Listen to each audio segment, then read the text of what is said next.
Hello everyone. Today we are going to start the next chapter of macroeconomics, that is foreign exchange rate. So let's start it. Our chapter name is foreign exchange rate. So firstly learn about what is foreign exchange. Foreign exchange refers to all the currencies other than the domestic currency of a given country. मतलब आपकी currency से अलग जितनी भी currencies होती हैं उन्हें हम फॉरेन एक्सचेंज कहते हैं. एग्जाम्पल, इंडिया की करेंसी रुपीज़ है तो यूरोज़ और डॉलर्स ये सारे क्या आएंगे आपके फॉरेन एक्सचेंज के अंदर आएंगे.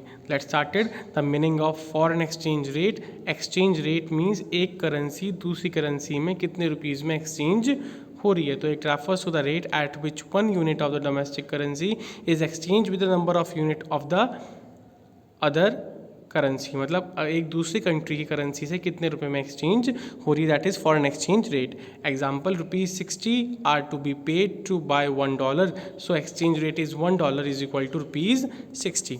So there are the types of the exchange rate. Mainly there are two types of exchange rate. The first is fixed exchange rate and the second is flexible exchange rate. एक बात आप अच्छी तरीके से समझिए, fixed exchange rate is determined by the government. I repeat, fixed exchange rate is determined by the government or its RBI. fixed exchange rate government determine करती है या फिर उसका RBI determine करता है. On the other hand, flexible exchange rate is to be determined by the force of market demand and market supply. So let's start it. What is fixed exchange rate? Under this system, exchange rate is determined by the government through its central bank. इस exchange rate को government खुद determine करती है अपने RBI के help से. Change in the fixed exchange rate are planned and introduced by the government of central bank of the country. कोई भी changes होते हैं तो वो government और RBI ही करता है. तो methods of fixed exchange rate, there are two methods of fixed exchange rate. The first is gold standard system of exchange rate and the second is Bretton Woods system. Firstly learn about what is gold standard system of exchange rate. बात को समझिए, एक currency print करने के लिए हम कितनी currency कितना गोल्ड उसके मॉर्गेज में रख रहे हैं, that is gold standard system.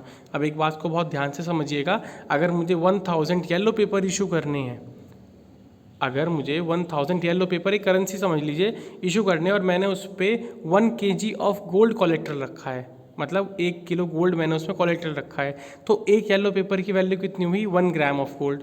और अगर मैं 1000 ग्रीन पेपर पे 2 kg ऑफ गोल्ड रखता हूँ तो 1 ग्रीन पेपर की वैल्यू कितनी हुई 2 ग्राम ऑफ गोल्ड. मतलब जितना मैं कोलेक्टर रख रहा हूँ, ग्राम के बारे में कैसे समझ में आ रहा होगा, 1000 करेंसी की बात कर रहा हूँ ना, एंड 1 kg इंक्लूड 1000 ग्राम. तो उसी हिसाब से आप देखिए तो आपको समझ में आएगा कि एक येलो पेपर की जो वैल्यू है वो कितनी आएगी आपकी 1 ग्राम ऑफ गोल्ड, और 1 ग्रीन पेपर की वैल्यू कितनी आएगी 2 ग्राम ऑफ गोल्ड. अब आप समझिए इसमें क्या लिखा है. According to this system, gold was taken as a common unit of parity और एक्सचेंज और equal between the currency of different countries in circulation.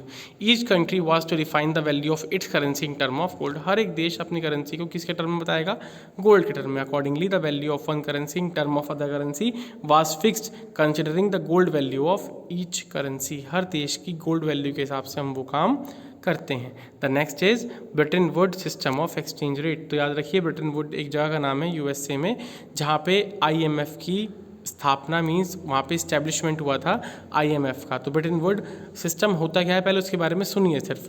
Britain would एक जगह का नाम है जहाँ पे कॉन्फ्रेंस हुई थी जो यूएसए में हुई थी. अब यूएसए में कौन सी करेंसी चलती है, डॉलर. तो आप एक बात समझिए, अगर कोई अपने यहाँ कॉन्फ्रेंस करा रहा है तो वो कौन सी करेंसी का फ़ायदा करेगा, डॉलर का. तो इसमें 3-4 पॉइंट है, सुन लीजिए. इन्होंने क्या कहा, सबसे ज़्यादा इंपॉर्टेंस जो दी गई वो US डॉलर को दी गई. सबसे ज़्यादा इंपॉर्टेंस किसे दी गई, US डॉलर को. गोल्ड की वैल्यू, US डॉलर की वैल्यू को गोल्ड की वैल्यू में फिक्स कर दिया. इन्होंने पहले से ही बता दिया कि $1 is equal to 5 gram of gold. Means in case of gold you can also collateral the dollar. अगर आपके पास गोल्ड नहीं है तो आप डॉलर को भी कोलेक्ट्रल में रख सकते हैं. तो ये चीज़ मतलब अपने ही फायदे के लिए इन्होंने कहा, हर चीज़ को किससे रिलेट कर दिया, एक ही करेंसी से जिसका नाम क्या था, US डॉलर. तो Bretton Wood system allow some adjustment. अब देखिए, गोल्ड स्टैंडर्ड सिस्टम में अगर कोई दिक्कत आती है तो उसे अगर चेंजेस करने हैं तो उसे कौन करके दिखाएगा, आपका ब्रिटेन वुड सिस्टम. तो इसे देखिए क्या कहा गया कि Bretton Wood system allow some adjustment, so it was thought adjustment peg system of exchange rate. इसे कहा गया adjustment peg system of exchange rate. According to this system different currencies was related to one currency that is US dollar. मैंने कहा ना, Britain would एक USA की जगह है जहाँ की कौन सी करेंसी काम आएगी, डॉलर. तो सबसे ज़्यादा इंपॉर्टेंस कौन सी करेंसी को दी गई, US डॉलर को. US dollar was assign gold value at the fix price. मैंने बताया ना कि गोल्ड की वैल्यू पहले उन्होंने फिक्स कर दी, और कोई भी एडजस्टमेंट अगर एक्सचेंज रेट में आपको करना है तो वो IMF अलाउ करेगा। IMF कब सेटअप हुआ था? 1944। ये ब्रेटन वुड कॉन्फ्रेंस भी 1944 में ही हुई थी। तो adjustment in the parity, exchange value में अगर कोई भी एडजस्टमेंट करानी है तो वो सिर्फ और सिर्फ इसके द्वारा होगी, आपके IMF के द्वारा। अब बात समझते हैं मेरिट्स के बारे में। What are the merits? Merits means फायदे क्या हैं? तो it insure stability in the exchange rate. जब एक बार एक्सचेंज रेट फिक्स्ड का मतलब ही क्या होता है? मीन्स नॉट चेंजेबल और वेरी लिटिल चेंज, है ना। तो इसने कहा गया कि इससे क्या रहेगी, आपकी स्टेबिलिटी रहेगी एक्सचेंज रेट में। Due to certainty it promotes foreign investment. इससे क्या होगा? फॉरेन इन्वेस्टमेंट भी बढ़ेगी। It stop speculation in the foreign exchange market. What is speculation? देख लीजिए, एक तरह से आपके जब करेंसी के रेट ज़्यादा होते हैं, कम होते हैं तो आप परचेज कर लोगे, और ज़्यादा होंगे तो बेच दोगे, तो उसे स्पेक्यूलेशन कहते हैं। तो इसमें कोई स्पेक्यूलेशन की नीड नहीं थी। It helps the government to check inflation. इससे पता चल जाता है कि इन्फ्लेशन कितनी है। इन्फ्लेशन का मतलब क्या होता है? महंगाई, suddenly rise in the price of a commodity. And the next is demerits of fix exchange rate. अब डीमेरिट्स क्या हैं, नुकसान क्या हुए? देखिए, सारा पैसा हमारा किसके लिए हो जाएगा? गोल्ड के लिए। देख लीजिए इसने क्या कहा, it require huge reserve of gold. Huge reserve of gold hinder the movement of capital और फॉरेन एक्सचेंज। सारा पैसा आप गोल्ड में लगा दोगे, आप अपने देश में क्या करोगे? It may not be in the market equilibrium. हम मार्केट के बारे में बात कर ही नहीं रहे, हम डिमांड और सप्लाई के बारे में बात कर ही नहीं रहे, हम सिर्फ किसके बारे में बात कर रहे हैं? गोल्ड के बारे में। तो मार्केट इक्विलिब्रियम कभी होगा ही नहीं। And the last is it discourage the objective of having free market. What is free market? आपने 11th क्लास में पढ़ा होगा। 3 तरह की मार्केट होती हैं आपकी, अगर आप देखें तो फ्री मार्केट, सोशलिस्ट और मिक्स्ड। तो आप समझिए फ्री मार्केट का मतलब जहाँ पे प्राइवेट सेक्टर या फिर जहाँ पे ज़्यादा काम किस चीज़ के लिए हो? प्रॉफिट मोटिव के लिए हो। The next is flexible exchange rate. तो आपको स्टार्टिंग में बताया गया था, फ्लेक्सिबल मीन्स चेंजेबल। आज के टाइम में जो हम यूज़ करते हैं, we use flexible exchange rate, जहाँ पे आप देखते हैं करेंसीज अप एंड डाउन होती हैं by the force of demand and supply. जिसकी डिमांड ज़्यादा होगी उस करेंसी के प्राइस ज़्यादा हो जाएंगे, और जिसकी डिमांड कम होगी उस करेंसी के प्राइस कम हो जाएंगे। It is a rate which is determined by the demand and supply of different currencies in the foreign exchange market। मैं आपको बताता हूँ कि डॉलर के प्राइस ज़्यादा क्यों है, क्योंकि उसकी डिमांड ज़्यादा है और सप्लाई कम है। किस चीज़ के प्राइस तभी तो ज़्यादा होते हैं ना। तो ये फॉरेन एक्सचेंज मार्केट के अंदर जो भी डिमांड और सप्लाई होती है उसके हिसाब से जो करेंसी आपकी सेट होती है, that is flexible exchange rate. Merits क्या है?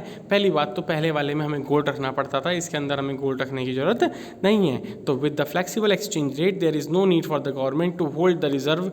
किसी भी तरह का रिजर्व रखने की कोई ज़रूरत नहीं है। It handles the efficiency in the resource allocation. बात को समझिए, एक करेंसी की हम डिमांड क्यों करेंगे? अगर हम वहाँ से कुछ इंपोर्ट करेंगे, मतलब वहाँ पे कोई चीज़ हमें अच्छी लगेगी तो वही चीज़ आ रही है ना, तो रिसोर्सेज भी अच्छी तरीके से एलोकेट होंगे।